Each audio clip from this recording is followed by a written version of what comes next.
السلام عليكم. متابعة لآخر تطورات مترو اسكندرية. بنصور معاكم للمرة التالتة من محطة بكوس.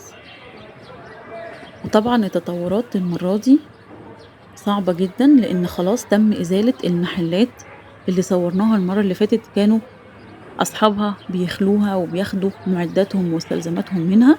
النهاردة بنصور والمحلات خلاص اتهدمت. بصراحة منظر صعب جدا وحدث جلل. معلش ربنا يعوّض عليهم، هنقول إيه؟ مش في إيدنا حاجة نقول غير ربنا يعوّض عليهم. هنتابع خطوة بخطوة وهننزل نصوّر من كل مكان. شايفين تواجد المُعدات، طبعًا لإن كان في هدم من امبارح والنهارده تاني يوم للهدم. وبنشوف من المكان ده إن حتى السور الخارجي للمحلات تم هدمه في أول منطقة الهدم. إحنا هنا نازلين عشان نخُش من السوق إيكا نفسه اللي اتهدم فيه المحلات. والمفاجأة هنا إن حتى المحلات اللي على الجانب التاني لمحلات سوق إيكا تم هدمها، ودي بصراحة كانت مفاجأة، ما كانش حد قال إن المحلات دي هتتهدم. بُصّوا، والشجر اللي كان موجود. إحنا كده دخلنا بقى على منطقة المحلات في سوق إيكا. كده دخلنا أهو من الطريق أهو بتاع مكان القطر. وبُصّوا المحلات كلها اتهدمت.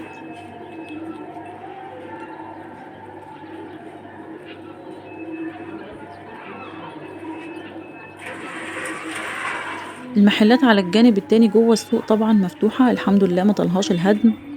أهي الناحية دي أهو في كذا يعني محلات كتير على طول الصف موجودة وفاتحة، ما جالهمش الهدم الحمد لله.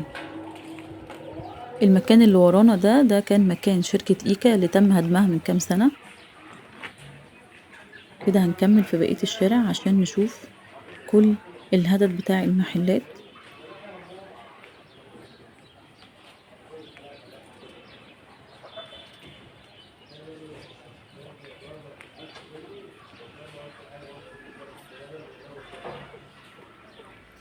وإحنا مكمّلين على طول الطريق هنلاقي بصراحة يعني حاجة يعني تزعّل جدًا أو تحزِّن.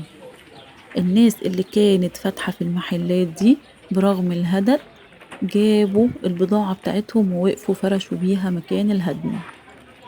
يعني بصراحة الناس في مصر بتعاني، بصراحة الناس في مصر بتعافر، يعني لدرجة إن محلاتهم اتهدمت بس هم جابوا بضاعتهم ووقفوا فرشوا فوق الهدم. يعني الناس يا عيني بتحاول لدرجة إيه؟ هنشوف وإحنا معديين. طبعًا المعدات موجودة. ده كان مكان البيوت اللي اتهدمت، لإن كان في بيتين هنا في المكان ده اتهدموا. والناس فارشة بخضار طبعًا عشان ده مكان سوق خضار.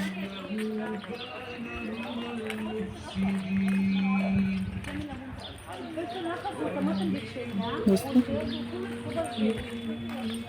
برغم الهدم وبرغم الإزالة الناس بتعافر. الله يكون في عونهم بصراحة.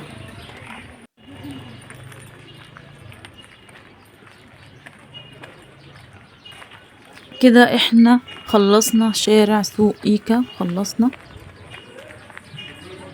بقية المحلات. هنعدّي بقى هيقطع الشارع ده شارع السوق، وهنعدّي بقى نكمّل لقدّام على نفس مسار المترو أو نفس مسار قطار أبو قير سابقًا. وهنشوف برضه أهو بقية المحلات اللي اتهدمت برضه. المحلات دي لو تفتكروا كانت بتتهدم في الأول يدويًا، لإن ما كانش في مُعدات ينفع تدخل.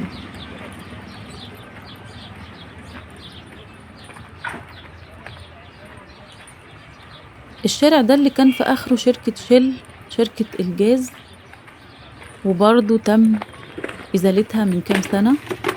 إن طبعًا موضوع المترو ده معروف من سنين، يعني الناس كلّها كانت عارفة إن المترو هيتزال بسببه حاجات كتير، والشركة دي بالمناسبة تتحوّل لبنزينة.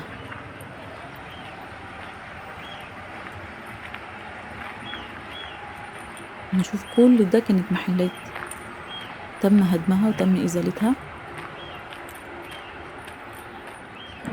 لإن طبعًا طريق المترو هيبقى أوسع من طريق القطر بكتير، وهيبقى بيسيب حواليه كمان وَسَع مش زي القطر، غير المحطة نفسها بتاعته.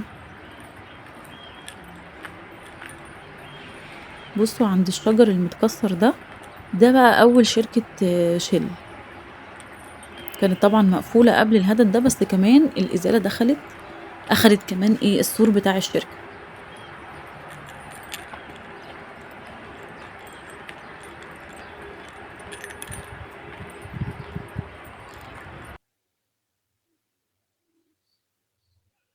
إحنا كده أهو واقفين عند سور شركة Shell سابقًا برضه، هي حاليًا عاملينها جراج يعني مؤقتًا، لحد طبعًا ما يتم مشروع المترو، وكل المكان اللي أنتم شايفينه ده هيبقى بنزينة.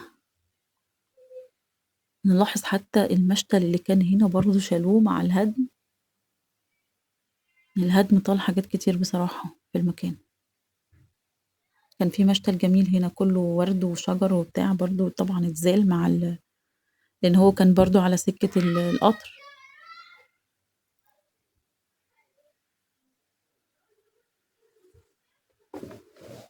ونكمّل كمان لقدّام،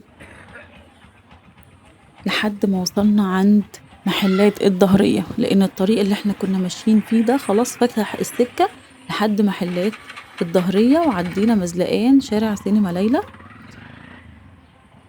بُصّوا محلات الضهرية كلّها تم هدمها، كنا صوّرنا من كام يوم ما كانش لسه تم الهدم، لكن امبارح كان في هدم بالتزامن مع الهدم والإزالة بتاعة محلات بكوس في سوق إيكا.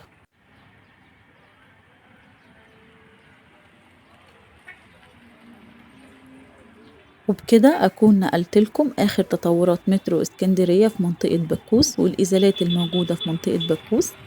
لو مهتمين بأخبار إسكندرية والتطورات اللي في إسكندرية ومشروعات إسكندرية، اعملوا لايك للفيديو واشتراك في القناة.